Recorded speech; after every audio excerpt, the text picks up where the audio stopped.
कोई 9 या 10 ऐसे होंगे जो तिरंगा में लिपट करके शहीद होकर के वापस आ गए। अच्छा, यूथ फाउंडेशन में कोई ऐसी एक सीख या बात आप उन बच्चों को सिखाते हो? तुम्हारे अंदर कुछ पंक्चुअलिटी होनी चाहिए, तुम्हारे अंदर अपने घर के परिवार के लिए रिस्पेक्ट होनी चाहिए, देश के लिए कुछ करने की जो भावना है वो कैसे तुम्हारे में जागरूक हो। तो ये वो शान है जो हम यूथ फाउंडेशन के कैंप में दोहराते हैं। सर ने असली में गोलियां खाई हैं, क्या उस इंसिडेंट में हुआ था? ग्रेनेड का ठंग आवाज आ चुकी थी, इसका मतलब वो इग्नाइट हो गया था। 4 सेकंड में मैंने छलांग तो मारी लेकिन वो ग्रेनेड फट गया। सामने टेररिस्ट है, पीछे घर का ख्याल भी होता है, बहुत सारी चीजें दिमाग में चल रही होती हैं, तो उन सबको आप कैसे टैकल करते हो? ये वो ट्रेनिंग है जिसमें कि ये वाला कैरेक्टर टीम स्पिरिट इकट्ठी करी जाती है। ऐसी टीम स्पिरिट के साथ जब आप किसी भी इलाके में जाओगे तो आपको चिंता नहीं होती कि मेरे बगल वाला क्या सोच रहा होगा, मैंने किसके बारे में सोचना है, क्योंकि हमें पता है कि हम एज बडीज अंदर जा रहे हैं। माँ से एड्रेस कर रहा हूँ, मिलने जा रहा हूँ कि जिसका लड़का चला गया। उस लेडी ने बस वो मेरी आँख में देख रही थी सीधे, और वो ये देख रही थी कि क्या मेरी आंखें जब मैं उनके घर में घुसा तो मैं उस जगह को देख रहा हूँ जहाँ पे कि उसने अपने लड़के की फोटो लगा रखी है।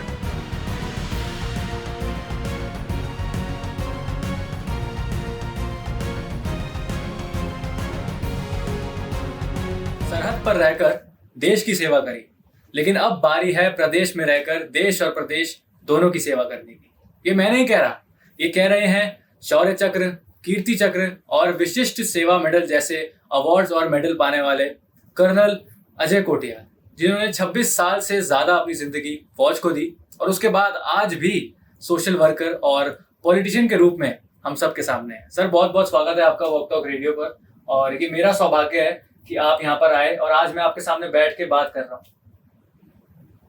आपकी जो एज है अभी आप बता रहे थे 23 ईयर्स, आज मैं 55 साल का हूँ। आपके साथ बैठ के ना मैं भी अपने को यंग फील कर रहा हूँ। ये तो सौभाग्य टोटली मेरा है। राधर सर, सबसे पहले आपकी टोपी के बारे में बात करते हैं। मैंने जब भी देखा है, जहाँ भी देखा है, आपको इस टोपी में देखा है और आप इतने हैंडसम लगते हैं इस टोपी में। तो इस टोपी की क्या इंपॉर्टेंस है और क्यों आप इस टोपी को हर जगह पहनते हैं? एक हमारा ये ना सिग्निफिकेंस हो गया है, अभी पहचान बन गई है। इसे बोलते हैं शेरपा हैट। शेरपा हैट नेपाल में जब आप माउंट एवरेस्ट या जो हाई ऑल्टीट्यूड में जो ऊंचे पहाड़ हैं, जब उस एरिया में जाते हो तो उस एरिया के जो लोग हैं उनको बोलते हैं शेरपा। तो एक कोई शेरपा था, वो कभी कोई फॉरेन एक्सपीडिशन आया वहाँ पे नेपाल में, सोलोखुम्बू एरिया में, तो वो शेरपा ने ना उस एक्सपीडिशन वाली टीम को बड़ी मदद करी। अच्छा। क्योंकि उनकी एक इनहेरेंट फिटनेस तो होती है, उसी हाइट में पैदा होते हैं, एक अलग लंग कैपेसिटी अलग होती है। तो वो लोग जब ऊपर चढ़ रहे थे वो फॉरेन एक्सपीडिशन, तो शेरपा ने अपनी ब्रूट स्ट्रेंथ की वजह से उनको इस तरीके से सपोर्ट करा कि सबके सबने सबमिट करा। अच्छा। अब लोग एक थैंकफुल भी होते हैं, तो वो ना उस शेरपा को अपने साथ लेकर के गए, फिर उसको अमेरिका में अपने साथ रखा, फिर धीरे धीरे उसे पढ़ाया, फिर उसे कहीं यही फैब्रिक इंडस्ट्री में कहीं एक्सपीरियंस दिया। तो वो धीरे धीरे ट्रेन होकर के उसने अपनी सोसाइटी को ओब्लाइज करने के लिए एक कंपनी खोली जिसका नाम है शेरपा। उसमें टोटली उसी रीजन के जो लड़कियां हैं, महिलाएं हैं ज़्यादातर, और कुछ और बच्चे हो गए, ये मिलकर के आज हाई एल्टीट्यूड गियर बनाते हैं, फैब्रिक बनाते हैं, जिसमें जैकेट्स, ट्राउज़र, सब चीज़ें बनाई जाती हैं। तो उसी में ये जो टोपी है, टेपी बनाई जाती है जिसका नाम है शेरपा हैट। और इस शेरपा हैट में खासियत ये है कि ये वहीं के लोकल प्रोड्यूस की होती है। अच्छा। इससे जो प्रॉफिट आता है वो 60% प्रॉफिट सोसाइटी को वो लोग देते हैं। तो हम जब एवरेस्ट गए थे एक बार, तो हमको मौका मिला, तब से हमने पहन ली। उसके बाद ये इसके साइड में 2 इंसिग्निया है इंडियन आर्मी के। मैं गढ़वाल राइफल से हूँ, तो ये पहले लेफ्ट साइड में है माल्टीज क्रॉस, जो गढ़वाल राइफल का इंसिग्निया है, और एक दूसरी जो एक ऐसे करके बन रखी है, ये है आइसैक्स, बर्फ में चढ़ने वाली कुल्हाड़ी। क्योंकि ये माउंटेनियरिंग से संबंधित हूँ और नेहरू इंस्टीट्यूट ऑफ माउंटेनियरिंग का प्रिंसिपल रहा हूँ, तो ये दोनों पहनता हूँ तो एक अलग पहचान बन जाती है। तो इसलिए हमेशा इसको पहनना मेरे को लगता है कि मेरे सौभाग्य की बात है कि ये मेरे को अधिकार भी है इसको पहनने का। लगती भी अच्छी है और एक इतना अच्छा कॉज आपने बताया, एक अच्छी स्टोरी इसके पीछे है। सर, आपने अभी आर्मी की बात करी कि इंडियन आर्मी का इंसानिया इसके पीछे, इसके ऊपर है। सर, शुरू से शुरू करते हैं, कब और कैसे एक जवान अजय कोटियाल के मन में ये जोश आया कि यार मेरे को ना फौज में जाना है, मेरे को इंडियन आर्मी में जाना है? फादर हमारे आर्मी में थे पहले, फिर बीएसएफ में आए। जहाँ जहाँ उनकी पोस्टिंग होती थी, जहाँ पे स्कूल होते थे तो हम उनके साथ चले जाते थे। जब स्कूल नहीं होते थे किसी जगह में तो वापस देहरादून आ जाते थे पढ़ने। तो ऐसे देहरादून में ना मैं कोई 5 स्कूल्स में पढ़ा हूँ। अच्छा। तो ऐसी एक है हाथी बटकला सेंट्रल स्कूल, वहाँ पे मैंने 10th करी। तो मेरे 10th में मैथमेटिक्स में 150 में से 150 नंबर आए थे। क्या बात है। फिर उसके बाद होता है एक यूथ ना कई बार थोड़ा सा डायरेक्शन को, ताकत को अपना दूसरी डायरेक्शन में कई बार चले जाता है। तो हमारे 12th में सप्लीमेंट्री आई। अच्छा। और बीएससी में हम फेल हो गए। फिर उसके बाद हम अपनी दुनिया में बस ऐसे ही चल रहे थे। एज कम थी तब मेरे फादर बॉर्डर सिक्योरिटी फोर्स का ट्रेनिंग सेंटर है ग्वालियर के पास, एक जगह टेकनपुर। तो मेरे फादर उस टाइम पे बीएसएफ ट्रेनिंग एकेडमी में डिप्टी डायरेक्टर थे। तो संडे को ना उस टाइम पे आदत थी हमारे को 10 बजे सो के उठने की। तो अचानक एक दिन मेरे को एक टीवी में सीरियल आता था उस टाइम पे, तो खत्म हो रहा था। तो उसका ना थीम सॉन्ग जो सुना मैंने तो मेरे को बड़ा अच्छा सा लगा। वो सीरियल का नाम था परमवीर चक्र। अच्छा। और उसका जो थीम सॉन्ग था, शान तेरी कभी होना कम है वतन, और उसमें ना वो गाना शुरू में होता था, और अगर परमवीर चक्र मिला है सर्वोच्च बलिदान देने के बाद, तो फिर उसमें आता था हम रहे या ना रहे, और इस तरीके तेरा सीना चमकता रहे। उस गाने को सुन करके मेरी मदर ने देखा कि मेरे को बड़ा एक जोश आ रहा था। तो अगले संडे को जब वो सीरियल आया था, मेरी मदर ने पहले ही उठा दिया, उठ जा सीरियल आ रहा है। तो तब हमने वो सीरियल देखे 3-4, उससे हमको दोबारा से मोटिवेशन आया। फिर हमने पढ़ाई करी, और बहुत बेसिक्स पढ़ाई करके, इंग्लिश भी ठीक से नहीं बोल पाते थे। तो उस टाइम पे हमने अपना जो एसएसबी होती है, जो इंटरव्यू होता है, हिंदी में देकर के इंटरव्यू दिया। अच्छा। और हमारी किस्मत की, उसके बाद तो हम अपनी दुनिया में हो गए, बस जिसे बोलते हैं एक अलग परिवार, इंडियन आर्मी का परिवार। अच्छा, कई बच्चों को ना पता है कि कैसे जाना है लेकिन ऐसे कुछ और बच्चे भी हैं जो जाना चाहते हैं एज ऑफिसर, जाना चाहते हैं, लेकिन उनको वो प्रॉपर तरीका नहीं पता कि कौन सी स्टेजेस से वो जा सकते हैं। सर, वो एक प्रोसेस आप अगर बताएं। देखो, सिलेक्शन के तो तरीका सिंपल है, जो हर जगह आजकल ऑनलाइन भी दे रखा है, ओपन इंफॉर्मेशन में भी है कि पहले आपको इंटरव्यू से पहले आपको रिटन पास करना पड़ता है। और रिटन आज बहुत बड़ा एक हर्डल है, क्योंकि इतनी बड़ी पॉपुलेशन है हमारे देश की, इतने सारे लोग अपियर करते हैं। तो उसमें जो रिटन क्वालिफाई करेंगे, उसके बाद में SSB, service selection board. Service selection board में 3-4 चीजें देखी जाती हैं। एक तो एक साइकोलॉजिस्ट आपका टेस्ट लेता है, उसके एक अलग तरीके हैं। कोई फोटोग्राफ दिखाएगा, कोई वर्ड बोलेगा, इस वर्ड पे स्टेटमेंट बनाओ, कोई एक सिचुएशन क्रिएट करेगा, उसमें आपने कैसे रिएक्ट करना है। ऐसे ही एक होता है ग्रुप टास्क ऑफिसर। एक ग्रुप के आप मेंबर हो, उसमें एज इंडिविजुअल आपको लीडर बनाया जाएगा, आपको एक टीम का मेंबर बनाया जाएगा, कैसे आप परफॉर्म कर रहे हो।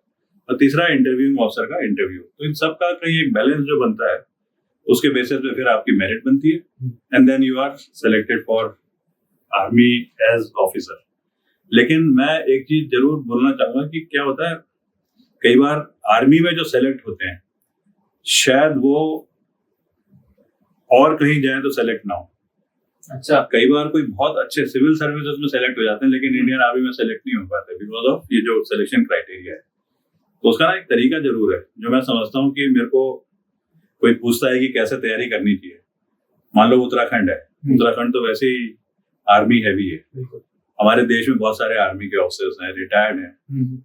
अगर किसी यूथ को आर्मी में जाने का एक जज्बा होता है ना, एक इच्छा होती है, तो किसी ना किसी ऑफिसर से मिले, रिटायर्ड ऑफिसर से, और बीच बीच में जाके उससे मिलते रहे। तो अपने आप ही एक तरीका होता है इनहेरेंट एजुकेशन का, कि अगर वो यूथ जो है कोई किताब भी पढ़ रहा है, तो अफसर ना उसे बताएगा कि अगर मैं पढ़ रहा होता इस किताब को तो कैसे पढ़ता, अगर इसको एनालाइज करना तो मैं करता तो कैसे करता। तो वो ना एक बड़ी बेसिक ग्रूमिंग है, जो कि कैरेक्टर बिल्डिंग इस टाइप की करती है, जो कि इंडियन आर्मी की रिक्वायरमेंट है। और वो बेसिकली आपकी पर्सनैलिटी चेक कर रहे होते हैं वहाँ पे बहुत सारी चीजें जो चेक करी जाती हैं। छोटा सा एग्जांपल, एक चीज होती है कलर ब्लाइंडनेस। अच्छा। अभी कलर ब्लाइंडनेस से किसी को फर्क नहीं पड़ता है, लेकिन इंडियन आर्मी में कलर ब्लाइंडनेस अगर आपको है, एक ग्रेड होता है उसका, तो आपको सेलेक्ट नहीं करेंगे, आपके मेडिकल क्राइटेरिया को देखते हुए। अब कभी किसी टाइम पे हुआ होगा कि एक पूरी की पूरी सेना की ना टोली जा रही है, अंधेरे का टाइम है, और एक फ्रैक्शन ऑफ अ सेकंड में कोई डिसीजन लेना है या कोई किसी चीज पर रिएक्ट करना है, उसमें अगर वो 0.0001% भी एरर हो गई तो पूरा ऑपरेशन फेल है। और ऑपरेशन फेल का मतलब कि आपने अपने देश को जो रिक्वायरमेंट थी वो पूरी नहीं कर पाए। अब उसमें क्या होता है, सडनली एक ग्रेनेड फेंका गया, ग्रेनेड से कुछ फ्लेयर्स निकली, उस फ्लेयर्स में बहुत सारी लाइटें अलग अलग प्रकार की होती हैं, जैसे सूरज के उसमें वॉलेट, इंडिगो, विब्ग्योर जिसे बोलते हैं वैसे होती है। उस लाइट का उस फ्रैक्शन ऑफ सेकंड में क्या असर पड़ा होगा कि जो लड़के उस टाइम पे अटैक करने जा रहे थे, उस फ्रैक्शन ऑफ अ सेकंड के लिए उनको थोड़ा सा ना जो होता है कि वो डिसीजन नहीं ले पाए, वो पहचान नहीं पाए, और उससे पूरा का पूरा ही वो ऑपरेशन फेल हो गया।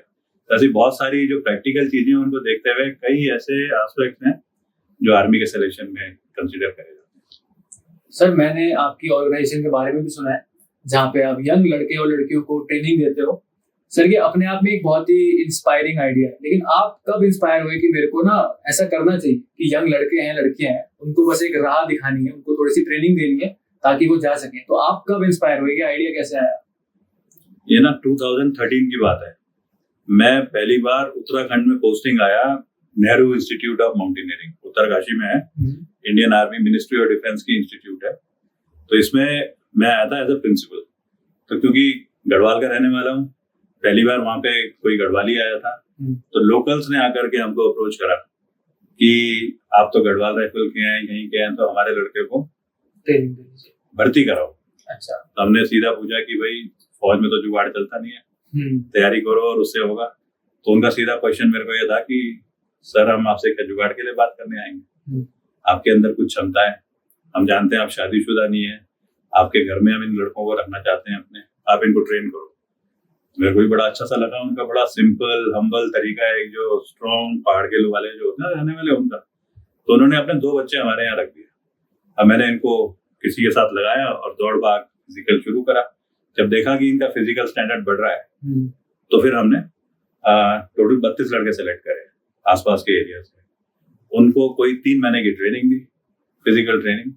उनमें से 28 लड़के जब सेलेक्ट हो गए और इंडियन आर्मी को ज्वाइन कर लिया उन्होंने, तो मेरे को लगा ये तो बड़ा सिंपल सा सक्सेसफुल कामयाब होने वाला मॉडल है और इस चीज की तो मेरे को जानकारी है। तब हमने फिर धीरे धीरे अपनी सैलरी से जो हमको अवार्ड मिल रखे हैं इंडियन आर्मी में, यही टेररिस्ट ऑपरेशन वगैरह में, उसके जो एक्स्ट्रा पैसे मिलते हैं, कुछ अपने भाई से लेके, कुछ अपने फादर से लेके, यार दोस्तों से लेके, फिर मैंने 100 लड़कों की ट्रेनिंग शुरू की। ये सब कुछ आपने मतलब एट फ्री ऑफ कॉस्ट करा उन बच्चों के लिए? इनिशियल 100 करा, फिर धीरे धीरे बढ़ता गया। जब उसमें सक्सेस कोई 90-95% बच्चे भर्ती होते गए, तो फिर हमने इसको एक चैरिटेबल ट्रस्ट का नाम दिया, यूथ फाउंडेशन। तब यूथ फाउंडेशन शुरू हुई। अच्छा, यूथ फाउंडेशन में कोई ऐसी एक सीख या बात आप उन बच्चों को सिखाते हो जो आप चाहते हो कि वो हमेशा याद रखें? कोई भी ऐसी बात, कोई भी ऐसी सीख जो आपने अपनी लाइफ में सीखी हो? देखो, चीजें तो बहुत सारी कराते हैं। एक उसको मतलब कंप्लीट, जैसे बोलते हैं ना, कैरेक्टर बिल्डिंग का एक कॉम्प्रिहेंसिव पैकेज क्या होता है कि ठीक है, तुम्हें अपना करियर तो देखना ही है, उस करियर के लिए फोकस करना है, लेकिन उसके साथ में तुम्हारे अंदर कुछ पंक्चुअलिटी होनी चाहिए, तुम्हारे अंदर अपने घर के परिवार के लिए रिस्पेक्ट होनी चाहिए, सोसाइटी के लिए कुछ करने की इच्छा होनी चाहिए, एक देश के लिए कुछ करने की जो भावना है वो कैसे तुम्हारे में जागरूक हो। ये सारे के सारे ना वो इनहेरेंट तरीके हैं जो फौज की ट्रेनिंग में और फौज की ड्यूरेशन में जब आप नौकरी करते हो तो आपको ना लगातार वो कराया जाता है। ये सब चीजें हम उन्हें कराते हैं वहाँ पे। और उसमें फिर ये लड़के, मतलब आज जो मैं बोलूँ, अगर कोई 13,500-14 हजार लड़के लड़कियां जो Indian army, paramilitary forces, belted uniform forces में भर्ती हुए हैं, वो तो हुए हैं। उसके अलावा कोई 9 या 10 ऐसे होंगे जो तिरंगा में लिपट करके शहीद होकर के वापस आ गए। ऐसे हैं जिनको कि सेना मेडल मिल चुका है। ऐसे हैं जो जिनके ना लिम्स कट चुके हैं कहीं गोली लगने से कहीं। ये वो शान है जो हम यूथ फाउंडेशन के कैंप में दोहराते हैं उनको मोटिवेट करने के लिए। ये तुम हो, अगर कभी चले गए तो तुम उस ऑर्गेनाइजेशन में जा रहे हो जहाँ पे खाली तुम्ही को तिरंगे में लिपट करके आने का अधिकार होता है। उस जोश के साथ में तैयार करते हैं। उसी में मेरे को याद है एक लेडी क्योंकि लड़का हमारे कैंप का था, डेथ हो गई थी, तो मैं गया उनके घर में ऐसी एक बार, तो उस लेडी ने मेरे को, मतलब मैं तो बड़े एक उससे गया ना कि माँ से एड्रेस कर रहा हूँ, मिलने जा रहा हूँ कि जिसका लड़का चला गया। उस लेडी ने बस वो मेरी आंख में देख रही थी सीधे, और वो ये देख रही थी कि क्या मेरी आंखें, जब मैं उनके घर में घुसा तो मैं उस जगह को देख रहा हूँ जहाँ पे कि उसने अपने लड़के की फोटो लगा रखी है, और फोटो में बड़े बड़े ऐसे करके ना वो लगा रखे फूल, ताकि प्रोमिनेंटली कोई देखे कि ये फोटो डिस्प्ले हो रखी है। और जब मैंने अचानक उस फोटो की तरफ देखा, उसके लड़के की तरफ जो जा चुका था, हमारे कैंप का लड़का, तब उस लड़की ने, उस महिला ने जब मेरी तरफ देखा तो मेरे को साफ दिख रहा था उसके चेहरे में ना, मतलब जोश, रौनक और सब कुछ करने के बाद आखिरी में जब वो मेरे को ये बोलती है, ये जो है ना छोटा वाला, अभी 16 साल का है, 1 साल के बाद तेरे कैंप में आएगा, और 500 रुपए का नोट देती है कि वो जो उसकी पेंशन आती है और उसको जो बहुत सारे पैसे मिले, उन पैसों में से मैंने बचा के रखा हुआ था कि किसी दिन कर्नल तू मेरे घर में आएगा तो मैं दूंगी कि तू दूसरे लड़के को मेरे लड़के की तरह तैयार कर। ये यूथ फाउंडेशन में सिखाया बड़ी बात है सर। ऐसी बातें होती हैं, ऐसी चीजें सीखते हैं, ये सारी प्रैक्टिकल बातें इन्हीं को करते हैं। अच्छा, हम लोग को ना जब बुखार होता है तो हम पैरासीटामोल की गोली खा लेते हैं, लेकिन सर ने असली में गोलियां खाई हैं, और एक ऐसा इंसिडेंट भी था जब आज तक इनके शरीर में 2 गोलियां हैं सर, उसके लिए आपको मेडल भी मिला, लेकिन वो कौन सी स्ट्राइक थी और क्या उस इंसिडेंट में हुआ था वो आप बताएं। ये ना यहाँ की बात है, शोपियां, पुलवामा तो फेमस है। पुलवामा में ही हमारे उसी के पीछे जो एरिया पड़ता है जिसे बोलते हैं पीर पंजाल रेंजेस, ज्यादातर मेरे एंटी टेररिस्ट ऑपरेशन जो है वहीं के।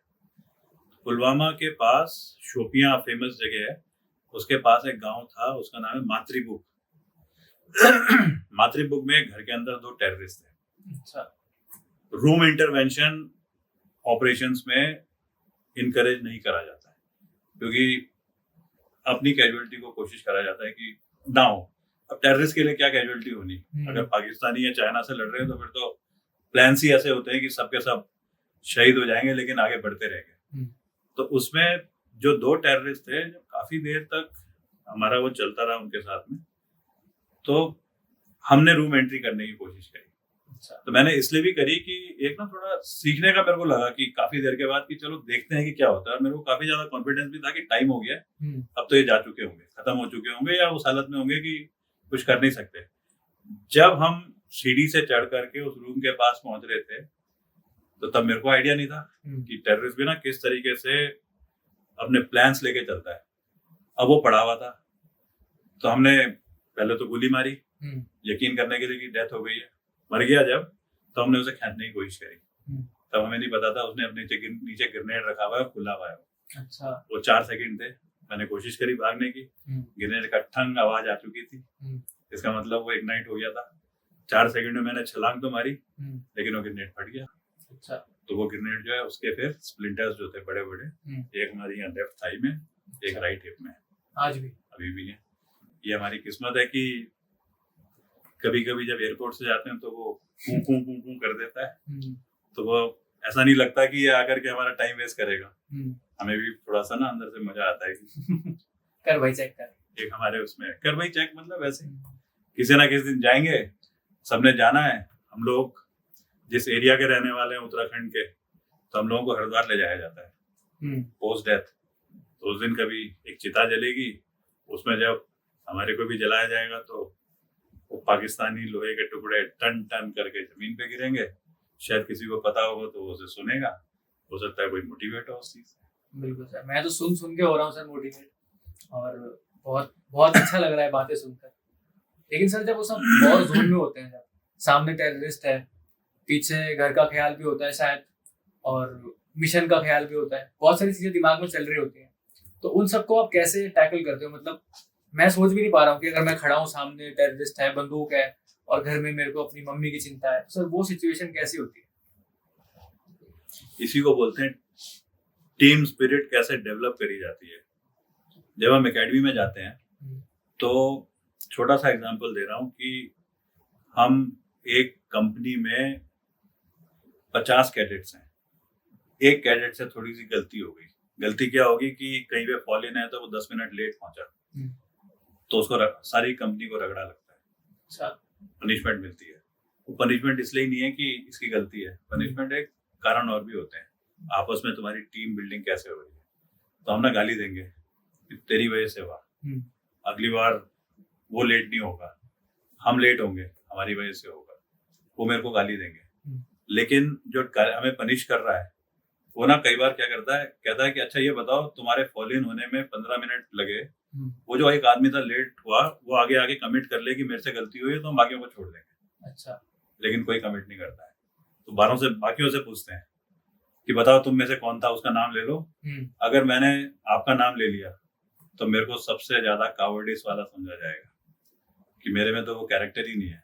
अब ये जब ट्रेनिंग होती है ना, ऐसी ट्रेनिंग के बाद जब आप निकलते हो तो क्या होता है, मेरी भी बहन है, आपकी भी बहन है, हम दोनों एक साथ कमीशन हुए, आप चले गए जोधपुर, मैं चला गया नॉर्थ ईस्ट में। तो जब मेरी बहन की शादी है तो कई बार ऐसा होता है कि मेरे को कारणों से देश की जिम्मेदारियों को देखते हुए छुट्टी नहीं मिलती और मैं अपनी बहन की शादी में ना आ पाऊँ। लेकिन आपकी बहन की शादी होगी तो कारण भी होंगे, मैं तब भी आऊंगा आपकी बहन की शादी अटेंड करने। ये वो ट्रेनिंग है जिसमें कि ये वाला कैरेक्टर, टीम स्पिरिट इकट्ठी करी जाती है। ऐसी टीम स्पिरिट के साथ जब आप किसी भी इलाके में जाओगे तो आपको चिंता नहीं होती कि मेरा बगल वाला क्या सोच रहा होगा, मैंने किसके बारे में सोचना है, क्योंकि हमें पता है कि हम एज बडीज अंदर जा रहे हैं। और जब एज बडीज अंदर जाते हैं तो फिर तो एक मजा ही अलग है, वो फीलिंग अलग है। उस फीलिंग को मेरी किस्मत है, मेरे को बहुत बार एहसास करने के मौका मिले। सर, टीम स्पिरिट की आपने बात करी, और जब 2013 में केदारनाथ में आपदा आई थी तो आप और आप ही की टीम पहुंची थी वहां पे आपने रेस्क्यू ऑपरेशंस करे, लोगों को बाहर निकाला, केदारनाथ घाटी को फिर से बसाया। सर, उस माहौल में जब सब लोग बहुत टेंशन में थे, कोई जाने से भी डर रहा था, आप वहां पहुंचे तो क्या मुश्किलें आई और क्या क्या चीजें आपने वहां तब करी? देखो, बहुत सारी चीजें तो हुई हैं इसमें कोई शक नहीं है कि केदारनाथ रिकंस्ट्रक्शन जो है वो एक डिजास्टर में, पोस्ट डिजास्टर में एक नया चैप्टर है। रिकंस्ट्रक्शन का, रिहेबिलिटेशन का कैसे प्रोसेस को करना चाहिए। लेकिन वो प्रोसेस खाली अजय कोठियाल की नहीं है, नाम अजय कोठियाल का है क्योंकि लीडर हम थे। और ये होता भी है कि हम जैसे जो होते हैं ना, वो बाकी सबके काम को दूर करके अपना नाम आगे कर देते हैं। लेकिन अगर मैं याद करूं, क्या हुआ हमारे साथ में 6-7 गढ़वाली गोरखे लड़के थे, बॉडीज थी आगे, और 1 साल के बाद में हम गए थे रिकंस्ट्रक्शन के लिए। तो जब बॉडीज थी तो स्टिंग, स्मेल और वो कंडीशन, छोटे बच्चा पड़ा हुआ है, उसकी माँ है, पहचाने नहीं जा रहा, लेकिन तुम आइडेंटिफाई कर सकते हो क्या उनके साथ में ट्रेजेडी हुई होगी और क्या वो स्मेल आ रही है। तो उसको जब तुम क्लीन करने जाते हो ना, तो होता है कि कुछ हाइजीनिक मेथड्स को फॉलो करते हो, हाथ में ग्लव पहनते हो, मुंह में मास्क पहनते हो। तो हम भी चले, हमारे साथ 6-7 और थे। तो इन लड़कों ने मेरे को एक चीज बोली, कहते सर पहला है ये हमारा, हमें ये बताया आप अगर आगे हो तो हमें तो कोई चिंता करने की जरूरत नहीं है, लेकिन हम आपको एक चीज बोल रहे हैं, हम सब तो ग्लव पहनेंगे और मास्क पहनेंगे, आप ग्लव भी नहीं पहनोगे और मास्क भी नहीं पहनोगे और आप पहले आदमी होगे आगे जाने वाले। हम उनके उसमें आगे गए, जब हाथ लगाने की नौबत आई मैंने ऐसे हाथ बढ़ाए, उससे पहले सारे के सारे लड़के मेरे से आगे थे। लेकिन एक इंसिडेंट को कैसे मोटिवेशनल बनाया कि ये वो कर्नल सर हैं जो ग्लव नहीं पहनते हैं और मास्क नहीं पहनते हैं, हमें मोटिवेट करने के लिए ये उन्होंने हर जगह फैलाया। आइडिया उनका था। और उसके बाद में ऑपरेशन केदार शुरू हो गया। उसके बाद ऑपरेशन केदार चलता रहा। उसमें कहीं एक बार एक छोटे बच्चे की ना खोपड़ी मिली। अच्छा। तो इन्होंने क्या करा, वो खोपड़ी उठाई और एक छोटा सा टेंट जिसमें मैं रहता था, उस टेंट में मेरा जो तकिया था उसके बगल में वो खोपड़ी रख दी। अच्छा। और सबने मिलकर के एक कसम खाई कि ऐसा केदारनाथ का पुनर्निर्माण करेंगे कि इससे बड़ी आपदा भी आ जाएगी तब भी कोई एक भी नहीं मरेगा, बच्चे की खोपड़ी तो छोड़ो, किसी की भी कोई रिमेन्स यहाँ नहीं दिखेंगे। उस प्रण के साथ वो खोपड़ी रखी गई। और 3 साल जो मैं केदारनाथ में रिकंस्ट्रक्शन के प्रोसेस में रहा, तब बाद में तो यात्रा शुरू हो गई थी, वो खोपड़ी हमारे साथ रही इन बच्चों के कमिटमेंट को देखकर। पर वो एक मोटिवेशनल वो था उनका कि इस प्रकार से हम रिकंस्ट्रक्शन की प्रोसेस करेंगे। क्या ऐसी वाली चीजें होती गई। जब ऐसी चीजें होनी शुरू होती है ना, तो फिर तो भूत प्रेत ये तो पता नहीं भाग ही जाते हैं। वो तो दिखते भी नहीं होंगे कहीं, और अगर दिखते होंगे तो फिर वो वाकई में अच्छे वाले भूत होंगे। इतना अच्छा काम कर रहे हैं तो बिल्कुल अच्छे वाले कर रहे हैं। सर 2001 में माउंट एवरेस्ट, उसके बाद एक और ऐसी पीक आपने जिस पे आप चढ़े थे, जिस पे कोई नहीं चढ़ पाया भारत में। तो अगर कोई आज नौजवान अगर माउंटेनियरिंग में आना चाहता है, तो उसके लिए क्या सुझाव रहेंगे कि ऐसी कंडीशंस में जहाँ पे हॉस्पिटल नहीं है, कोई व्यवस्था नहीं है, तो कैसे एक पर्वत को ठीक से चढ़ा जाए? क्या आपके सुझाव रहेंगे? देखो, सबसे पहले तो क्या है, आज ना एक बड़ा जगह जगह मैसेजेस भी आ रहे हैं। हिमालय है, पावर ऑफ नेचर है।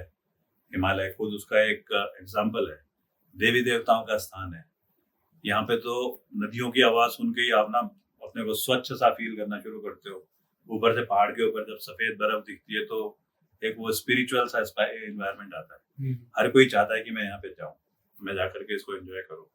लेकिन फिर एक और चीज भी है कि हिमालय या mountaineering is not everybody's cup of T.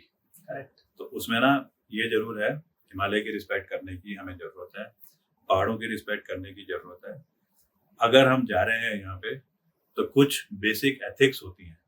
Basic ethics में एक है, आपको कुछ बेसिक ट्रेनिंग की भी जरूरत है। एक शब्द होता है कि लामाओं का इलाका है, वो लामा रहते हैं ऊपर। Don't be a Gama in the land of Lama.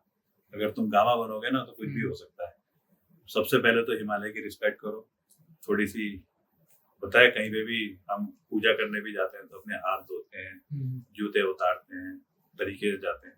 तो थोड़ी ट्रेनिंग जो है ना, वो हिमालय में जाने से पहले हाथ धोना, जूते उतारना, ये वही वाली चीज है। उस ट्रेनिंग के बाद में इस चैलेंज के साथ मत जाओ कि मैंने जाकर के कनकर करना है, मैंने जीतना है। इस रिस्पेक्ट से जाओ कि मैंने जाकर के, और जहां तक ये मेरे को परमिशन देता है मैंने वहां जाना है। कहीं पे ये लेकर के ना जाओ कि जो तुमने फेसबुक में देखा है कि चढ़ रहे हैं, बस चढ़ गए, मैं तो मैराथन दौड़ता हूँ और मैं पहाड़ में चढ़ जाऊंगा। पहाड़ की कुछ कैरेक्टरिस्टिक्स होती है। हाई ऑल्टीट्यूड है, वहां पे ऑक्सीजन, क्योंकि एटमॉस्फेयर रेयर है, ऑक्सीजन की कमी होती है। सडनली ठंड होती है तो बॉडी का टेम्परेचर डाउन हो जाता है, हाइपोथर्मिया बोलते हैं। वो सब चीजों का आइडिया नहीं होता है। तो वो सब चीजें बेसिक समझ करके और उसके बाद में मूव करो। उसके बाद अगर तुम शुरू में जा रहे हो तो अपने साथ में ना टीम में एक दो ऐसे भी होने चाहिए जो कि एक्सपीरियंस्ड हो, तो पहले कर चुके हो, ताकि अगली बार जब आप जाओ तो आप उनसे सीख करके आप एक्सपीरियंस हो गए, आप दूसरे नोविसेस को लेकर के जाओगे। आपके यहाँ है ना, आप इंटर्न्स को अभी अप्रेंटिस के लिए अभी आ रखी है, बैठी है सामने जयपुर से शालिनी, प्रियांशी बैठी है। ये वही वाली प्रोसेस है, यही प्रोसेस है माउंटेनियरिंग की, यही प्रोसेस है हिमालय। अगर ये वाली प्रोसेस होगी तो ये जो दो कैमरे हैं ना, कहते हैं आजकल जानवर को भी, एक पाकिस्तानी, एक चाइनीज और एक आतंकवादी, उसको बंदूक से शूट करना चाहिए, बाकी सबको शूट करना चाहिए कैमरे से। तो अगर ऊपर जा रहे हो, अच्छा कैमरा भी हो, ताकि वो एक शूट भी एक ऐसी हो जो कि हमेशा मेमोरेबल रहे। वो सब चीजों के साथ में जाओगे तो देवी देवताओं के स्थान में आध्यात्म, संस्कार, सब फीलिंग आएंगे। सर बहुत सुंदर तरीके से आपने व्याख्या करा। मतलब जिसको नहीं भी समझ होगी पहाड़ पे चढ़ने की, वो भी अब समझ जाएगा कि कैसे मेरे को जाना चाहिए।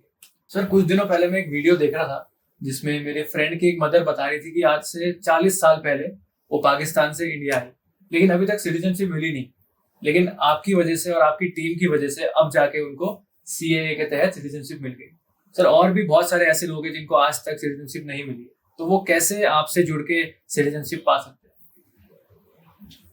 ये ना क्या हुआ कि मुरलीधर जी हैं, मुरलीधर भाई साहब जो है वो सबको बहुत ज्यादा मोटिवेटेड करते हैं। एक संस्था है सीमा जागरण मंच, सीमा जागरण मंच के वो संयोजक हैं, राष्ट्रीय संयोजक। एक दिन उन्होंने मेरे से ऐसे ही बोला, कहते हैं जंगल में आग लग रही है आपके उत्तराखंड में, क्या है? मैंने कहा हाँ भाई साहब, धुआं होता है, पोल्यूशन होता है, खराबी होती है, लकड़ियां जल जाती हैं, पता नहीं कितना डैमेज होता हो। तो उन्होंने मेरे को एक छोटा सा उदाहरण दिया। कहते हैं मेरे को पूजा करने का बड़ा अंदर से बचपन से भावना है, तो जब पूजा करते हैं तो हम वो धागा भी बांधते हैं। धागा बांधते हुए मैंने पुजारी को बोला कि थोड़ी ना नॉट को अच्छे तरीके से बांधना ताकि धागा ज्यादा समय तक रहे। तो उसने क्या करा, एक माचिस जलाई, एक मोमबत्ती जलाई उससे, और धागे को हल्के हल्के टच करा ताकि थोड़ा जल जाए, तो फिर नॉट खुलती नहीं है। कहते हैं वो थोड़ा सा ना मेरे नजदीक आ गया तो मेरे जलन भी हुई। अब मैं बोल भी नहीं सकता हूँ कि जलन हो रही है, लेकिन वो बड़े भावना से उसने वो करा, उतनी हल्की सी जलन 1 हफ्ते तक मेरे को फील हुआ अपने हाथ में कि ये जलन मेरे को उस कारण से हुई। कहते हैं घोंसला है, घोंसले में एक चिड़िया है, आग लगी, चिड़िया तो उड़ गई, लेकिन उसमें तो एक अंडा था। अंडे से वो चूजा जो है वो चू चू करता है, खाली अपनी माँ का वेट करता है, माँ करके ना कब उसे खिलाएगी। अब नीचे से आग लग रही है, वो चू चू कर रहा है, माँ भी नहीं आ पा रही और वो उड़ भी नहीं पा रहा, और फिर वो धीरे धीरे करके जल रहा है। तो जब वो धीरे धीरे करके जल रहा है तो माँ भी देख रही है, और माँ के सामने बच्चे का अगर जा रहा है तो क्या दृश्य हो सकता है। कहते हैं आप सोचें। मैंने बड़ा अजीब है। कहते हैं बड़ा अजीब है तो फिर यहाँ क्या कर रहे हो, जाओ और सीखो आपको बुझाने का तरीका। अच्छा, तो ऐसे वाले जब उदाहरण कोई देता है, तो आपका सवाल था अभी सिटीजनशिप, तो ऐसे ही मेरे को उन्होंने बोला, किस्सा सुनाया मेरे को। कहते हैं नाम नहीं लूंगा मैं इंडिविजुअल का, क्योंकि कई चीजें इसमें वो करती हैं, इससे इसके साथ अफेक्ट कर सकती हैं। तो कहते हैं बलूचिस्तान में लड़की की कहानी सुनाई जो आ रखी है यहाँ पे, कि बलूचिस्तान से वो आए। तो बलूचिस्तान से क्यों आए कि जब वो लड़की 12-13 साल की थी, तो उसकी जो ताऊ की लड़की थी ना, थोड़ी सुंदर थी, 16-17 साल की, उसको एक दिन उठा लिया, उसे शादी कर दी, निकाह कर लिया। 1 साल तक निकाह करके रखा अबू जिंदाल ने। उसके बाद में 1 साल के बाद उससे तलाक तलाक तलाक हलाला, और उसके बाद उसकी निकाह हो गया अबू हमजा से। अच्छा, अब अबू हमजा के साथ 1 साल रही निकाह के उसमें, फिर उसके बाद में वो तलाक तलाक तलाक हलाला, और उसके बाद में अबू बकर से शादी हो गई। अब अबू बकर के साथ में रही, कहती 4 साल का पीरियड हो गया है, 4 साल में 2 बच्चे भी हो गए, उसके बाद उम्र भी हो गई उसकी, तीनों ने छोड़ दिए, और उसके बाद उसे वापस उसके माँ बाप के पास छोड़ के आ गए। अब माँ बाप के पास जब छोड़ के आए तो माँ बाप बेचारे मजबूर कि वो धर्म भी और समाज भी और सब चीजें घर पे भी नहीं रख सकते, तो बच्चे घर पे हैं। वो शाम के टाइम पे मजबूरन अंधेरा होता है तो हाईवे पे खड़ी होती है, ट्रक रोकती है और प्रोस्टिट्यूशन के काम में लगी। कहते हैं उसकी क्या गलती थी। तो मैं सुन ही रहा था, मेरे को बड़ा इमोशनल भी लग रहा था। तब कहते हैं कि ये आ रखे हैं यहाँ पे 1955 का सिटीजनशिप एक्ट है। हमारी सरकारें कहीं ना कहीं एक्ट तो बना दिया, लेकिन इमोशंस तो थे ही नहीं। तो जब इमोशन नहीं थे तो इतने सारे लोग आए, 1 बार अप्लाई करा, नहीं बार 2 बार अप्लाई करा, फॉर्म भरने के तरीके। वहां पे जो अधिकारी बैठा है, पता नहीं उसकी बीवी ने उसे डांट रखा होगा सुबह, तो वही फॉर्म को रिजेक्ट कर रहा है। 3, 4, 5 बार जब हुआ तो उन्होंने भी कहा मैम आ तो गए यहाँ भारतवर्ष, वहां से उत्पीड़न से बच करके, लेकिन अब अंधेरे में ही पड़े रहो, नहीं मिल सकता यहाँ पे। उस भावना के साथ कहते हैं ढूंढो, उस भावना के साथ भरने की कोशिश करो इनके फॉर्म। हमने अपनी टीम को बुलाया, यही कहानी सुनाई, सबके रोंगटे खड़े हुए। उसके बाद में फिर हमने फॉर्म भरने शुरू करे। जब फॉर्म भरने शुरू करे तो ऑब्वियसली ये समझ करके कि हमने इसका फॉर्म इसलिए नहीं भरना है कि ये आया है, हमने एज ड्यूटी इसका यकीन करना है कि फॉर्म भरा जाएगा और आखिरी तक सिटीजनशिप मिलेगी। तो उसमें घर जा करके, बुला करके, साथ में खाना खिला करके फॉर्म भरने की प्रोसेस शुरू हुई। उसमें फिर आए बीच में एलआईयू वालों को जब पता चला तो हमें थोड़ी चिंता हुई कि ये क्वेश्चन करेंगे। वो उल्टा और हमारे पास आए, कहते हैं कि सर हम आपको बताते हैं कैसे फॉर्म में एरर ना हो और अच्छा तरीका। उन्होंने भी पूरी मदद करनी शुरू कर दी। यहाँ का जो इंडियन पोस्टल डिपार्टमेंट है, जिनको रिस्पॉन्सिबिलिटी मिल रखी है सिटीजनशिप देने की, उन्होंने हमारे बंदों को बुलाया, उन्हें बोला कि जब तुम ये काम कर रहे हो तो ये हमारे क्राइटेरिया हैं, इनको पूरा करो, किसी को वापस नहीं जाना चाहिए। सिटीजनशिप मिलनी शुरू हो गई। सबने मतलब साथ दिया आपका? सबने साथ दिया, और एक ऐसे वाले काम को करने का साथ दिया जिसमें कि बहुत सारे किस्से सुनने को मिल रहे हैं हमको। जब उसने बताया कि अफगानिस्तान में गुरु ग्रंथ साहब उसके पास में है और छीन करके और गंदी जगह में फेंकी जाती है, तो उसने कहा जब मैं अपने गुरु ग्रंथ साहब को ही नहीं बचा पा रहा हूँ तो धिक्कार है मेरे लिए कि अब मैं यहाँ पे रह के क्या फायदा है। मजबूरन उसको यहाँ आना पड़ा। मेरे को लगता है इन लोगों को सिटीजनशिप मिलेगी, ये और इनके बच्चे राष्ट्र निर्माण में, इस देश के लिए जो अलग अलग संस्थाएं बन रखी है, इंडियन आर्मी, मेडिकल, इंजीनियर्स, उन सब में जब जाएंगे तो इनका बहुत बड़ा रोल होगा हमारे ओवरऑल देश को आगे बढ़ाने। बिल्कुल होगा सर, बहुत अच्छा काम आप कर रहे हो, और जब ऐसा अच्छा काम करते हैं तो अच्छे लोग और जुड़ते हैं और उसी भावना के साथ फिर वो काम करते हैं। सर मिलिट्री से पॉलिटिक्स मतलब दो अलग अलग एस्पेक्ट्स हैं, तो वहां से यहाँ कैसे आना हुआ? आर्मी में ना एक चीज होती है, जैसे इंडियन पैनल कोड होता है, तो आर्मी में कोई भी जो कार्रवाई होती है वो होती है आर्मी एक्ट के तहत। आर्मी एक्ट में 2 सब्जेक्ट हैं जिसपे अगर आप कभी डिस्कस करो तो आपको पनिशमेंट मिलेगी, एक विमेन और एक पॉलिटिक्स।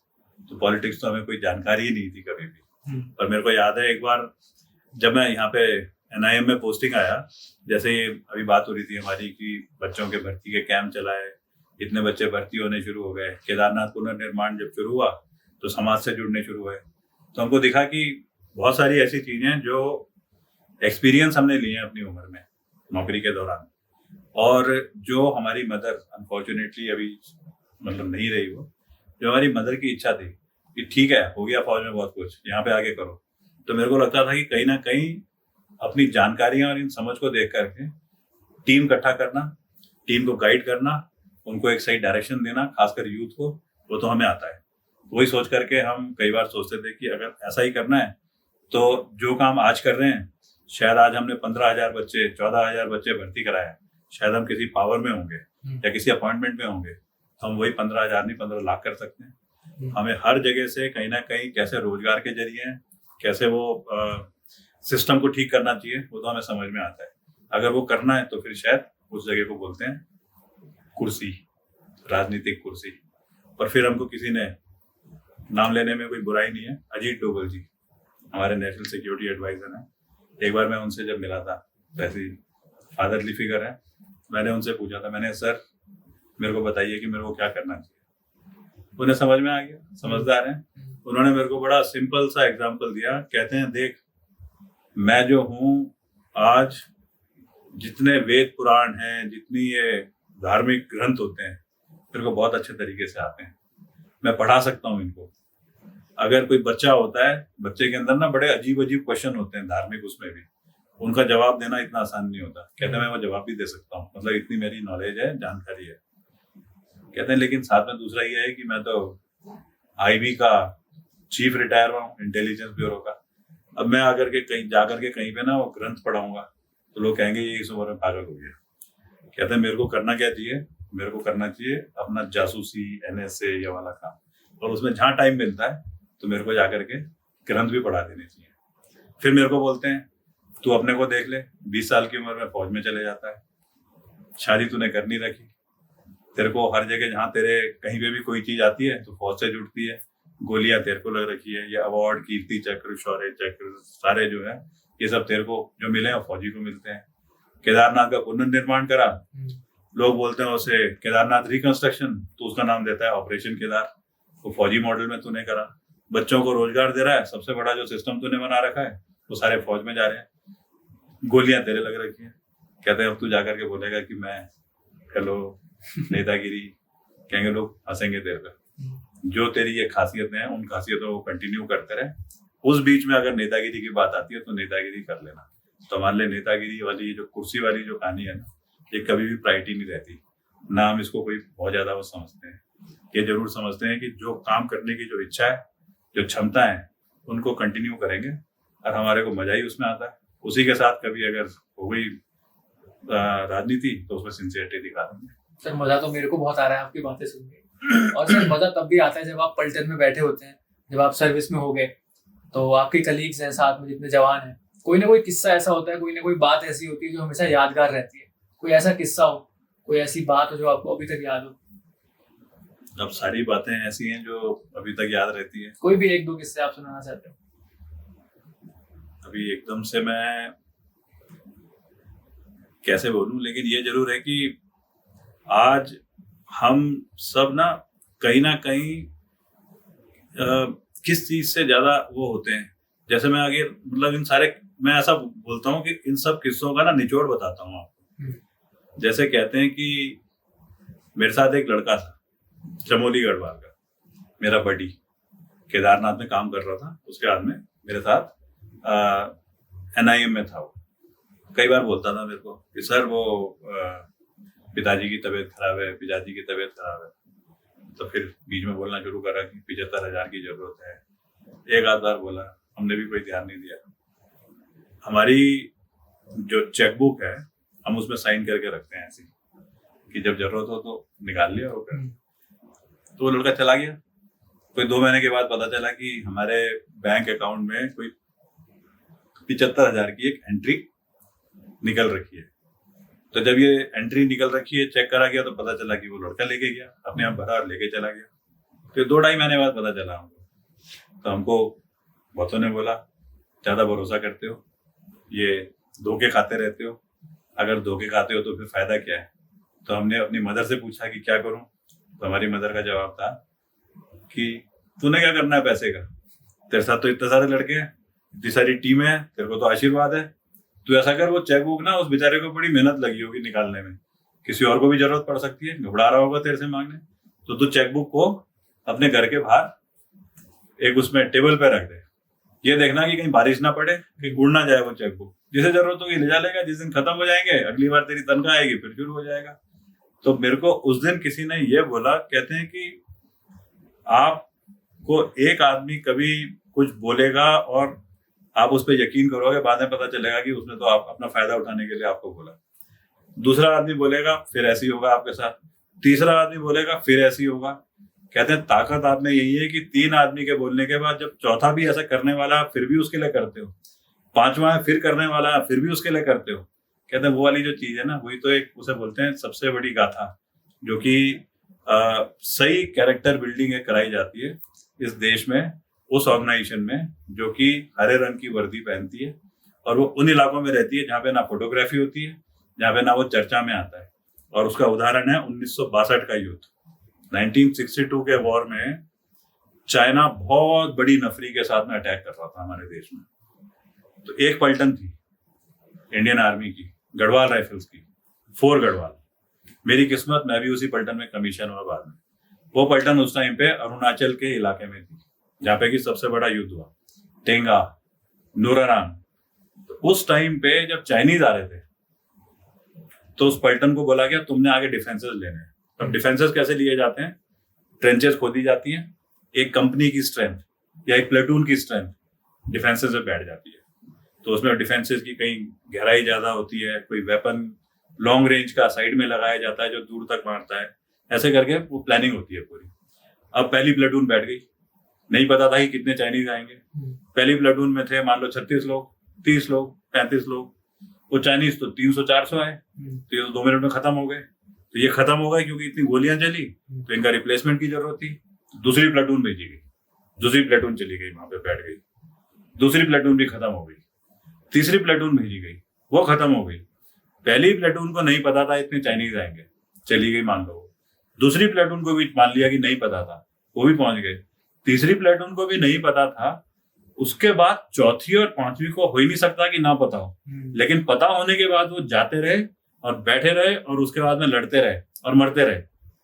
वो वाली जो गाथा है ना, वो वाली गाथा ऐसी ही कहानियों में निकलती है जो आप एक कहानी मेरे से सुनने की कोशिश कर रहे थे। और वो कहानी खाली उन्हीं जगहों में मिलती है जहाँ पे कि आपके दिमाग में बस कुछ नहीं होता, आप, आपकी टीम और उनके बीच में जो फीलिंग है उस टाइम पे, वो एक जिसे बोलते हैं सर्वोच्च जो फीलिंग आती है, एक स्पिरिचुअलिज्म की, एक अध्यात्म की। और उसके बाद आप जो एक्ट करने जाते हो, उस एक्ट को करने में ना आपको बिल्कुल भी चिंता नहीं होती। और उस एक्ट को बोलते हैं कि बहुत कम लोगों को मौके मिलते हैं। Service before self. Service before self भी नहीं है, ये तो सर्वोच्च बलिदान है। सर बहुत अच्छा लगा हमको आपसे बात करके, और जितनी भी चीजें आपने बताई, जितने किस्से आपने बताए, मेरे साथ साथ सारे लिसनर्स ने भी बहुत कुछ इससे सीखा होगा। और जब मैं आपके लिए सवाल बनाने बैठा था, मैंने रिसर्च करी, तो मैंने ये रियलाइज करा कि यार ये एक छोटा सा पॉडकास्ट, छोटा सा इंटरव्यू बहुत कम है आपकी पूरी जीवन गाथा को इसमें डालने के लिए। लेकिन आज जो कुछ भी आपने बताया उसके लिए हम बहुत बहुत आभारी हैं। और मैं फिर से कहूँगा, मेरा सौभाग्य है और आज सुन के मेरे अंदर भी वो आग है कि मैं अभी देश के लिए कुछ करूँ। फिलहाल जिस फील्ड में हूँ वहाँ पर रहना चाहता हूँ, लेकिन आगे चल के मैं देश के लिए कुछ करना चाहता हूँ, आपसे इंस्पायर होकर। Thank you so much sir. और एक ही चीज आपके लिए करूंगा, बैठ के करनी नहीं चाहिए, लेकिन आपको सैल्यूट है sir. Thank you so much. देखो क्या होता है, आपने जो बोला ना कि देश के लिए, इस देश को हर प्रकार के हर फील्ड में जाने के लिए लोगों की जरूरत है, युवा की जरूरत है। हर कोई इंडियन आर्मी में नहीं जाना चाहिए। इंडियन आर्मी भी एक टूल है इस देश का, इस नेशन का, इस नेशन की गवर्नमेंट का। इंडियन आर्मी की एक जिम्मेवारी है, लेकिन अंदर भी तो बहुत ज्यादा चीजें हैं जो करनी है हमने। हमारे यहाँ अच्छे डॉक्टर्स बनने चाहिए, अच्छे क्लर्क बनने चाहिए, अच्छे समाज सेवी बनने चाहिए, अच्छे दुकानदार बनने चाहिए, और ऐसी बंदूकें जैसे 2 लगा रखी हैं जिन्हें कैमरा बोलते हैं, इन्हें चलाने वाले भी अच्छे होने चाहिए, ताकि समाज को सही मैसेज सही तरीके से हाईलाइट करके प्रोजेक्ट करके जाया जाए। तो आपकी जो कुर्सी है ना, ये कुर्सी तो बहुत ज्यादा इम्पोर्टेंट है। ये जो जिम्मेवारी है ये बहुत सारे लोगों को लेनी चाहिए, और अगर वो इस जिम्मेवारी को सही तरीके से लेंगे तो कोई शक नहीं है, जिसे बोलते हैं कि हमारा एक ये इंडिपेंडेंट पिलर है जिसमें किसी का कंट्रोल नहीं होता, तो सबको सही तरीके से कंट्रोल करके आगे लेके जाएगा, और राष्ट्र निर्माण की असली परिभाषा का जो अंडरलाइन जो होता है वो ये करेगा। हमको आज यहाँ पे आपने बुलाया, अपने साथ आपने जो हमको मिलाया, जो इंटर्न्स आ रखे हैं जो किसी दिन आपकी जगह लेंगे और जो हमारी जगह लेंगे, उनका इंटरव्यू वो ले रहे होंगे यहाँ बैठ करके, उन सबसे मिलाने के लिए बहुत बहुत धन्यवाद। तो बहुत सुंदर तरीके से आपने सम अप करा। दिस इज आरजे गौतम, और ये थे रिटायर्ड कर्नल अजय कोठियाल, और इनका इंट्रोडक्शन मैं नहीं दूंगा। बहुत अच्छा लगा हमको इनसे बात करके। Thank you so much.